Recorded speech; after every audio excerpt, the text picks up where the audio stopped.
സഹോദര, നമുക്കൊന്നും നമ്മുടെ ഭാര്യ ജീവിച്ചിരിക്കുമ്പോൾ അവരുടെ വിലയറിയില്ല. നമുക്ക് നമ്മുടെ ഭാര്യയുടെ വിലയറിയില്ല.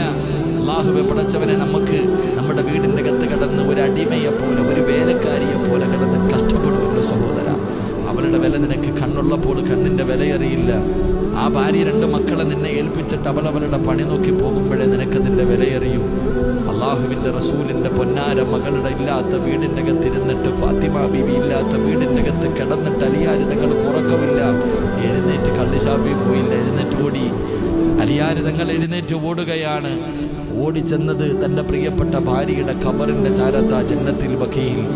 തൻ്റെ ഫാത്തിമയുടെ ഖബറിൻ്റെ ചാരത്ത് പോയിരുന്നിട്ട് അലിയാര് തങ്ങൾ അസ്സലാമു അലൈക യാ ഫാത്തിമ, ഫാത്തിമ ബീവിയോട് സലാം വിളിച്ചു. അവിടെ അലിയാര് തങ്ങൾ ഫാത്തിമ ബീവിയുടെ ഖബറിൻ്റെ ചാരത്ത് പോയിരുന്ന് സലാം പറഞ്ഞു. സലാം മടക്കുന്നില്ല. അലിയാര് തങ്ങൾ ചോദിച്ചു, ഫാത്തിമ എന്നോട് പിണങ്ങിയോ ഫാത്തിമ? എന്തേ നീ എൻ്റെ സലാം അടക്കാത്തത്? മണിയറയിൽ പിണങ്ങിക്കിടക്കുന്ന, കിടപ്പറയിൽ പിണങ്ങിക്കിടക്കുന്ന ഭാര്യയുടെ പിണക്കം മാറ്റുന്നത് പോലെ അലിയാര് തങ്ങൾ തൻ്റെ ഭാര്യയുടെ ഖബറിൻ്റെ ചാരത്ത് 1ാമത്തെ രാത്രി പോയിരുന്നിട്ട് ചോദിക്ക, എന്തേ ഫാത്തിമ നീ എൻ്റെ സലാം അടക്കാത്ത? എന്നെ മറന്നു ഫാത്തിമ? വീണ്ടും സലാം പറഞ്ഞു. സലാം മടക്കണില്ല. അലിയാര് തങ്ങൾ ചോദിക്ക, എന്തേ നീ എന്നോട് പിണങ്ങേ? മടക്കു ഫാത്തിമ, എന്നെ മറന്നു പോകല്ലേ ഫാത്തിമ? 2ാമതും സലാം പറഞ്ഞിട്ട് മടക്കാതെ വന്നപ്പോൾ അലിയാര് തങ്ങൾ ഫാത്തിമ ബീവിയുടെ ഖബറിൻ്റെ മുകളിൽ കൈവച്ചിട്ട് ആ ഖബറിനോട് ചോദിച്ചു, അലിയാര് തങ്ങളുടെ ഖബറ്, എൻ്റെ ഫാത്തിമയുടെ വിശേഷമെന്താ?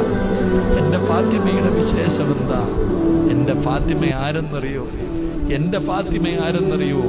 കല്യാണത്തിൻ്റെ 1ാമത്തെ രാത്രി മണിയറയ്ക്കകത്ത് ചിരിക്കുന്ന മുഖത്തോടെ കയറി വന്ന എന്നോട് ഖബറിനെ കുറിച്ച്, ഖബറിൻ്റെ ഏകാന്തതയെക്കുറിച്ച്, ഖബറിൻ്റെ ഞെരുക്കത്തെക്കുറിച്ച്, ഖബറിൻ്റെ അദാബിനെ കുറിച്ച് എനിക്ക് പറഞ്ഞു തന്നവളാ എൻ്റെ ഭാര്യ. എൻ്റെ മണിയറയിലിരുത്തിയിട്ട് ഈ മണ്ണറ മണിയറയാക്കാൻ മുസല്ല വിരിച്ചിട്ട് നിസ്കരിപ്പിച്ചവളാ ഫാത്തിമ. ആ ഫാത്തിമയാണ് നിന്റെ വയറിൻ്റെ അകത്ത് കിടക്കുന്നത്, ഈ ഖബറിൻ്റെ അകത്ത് കിടക്കുന്നത്.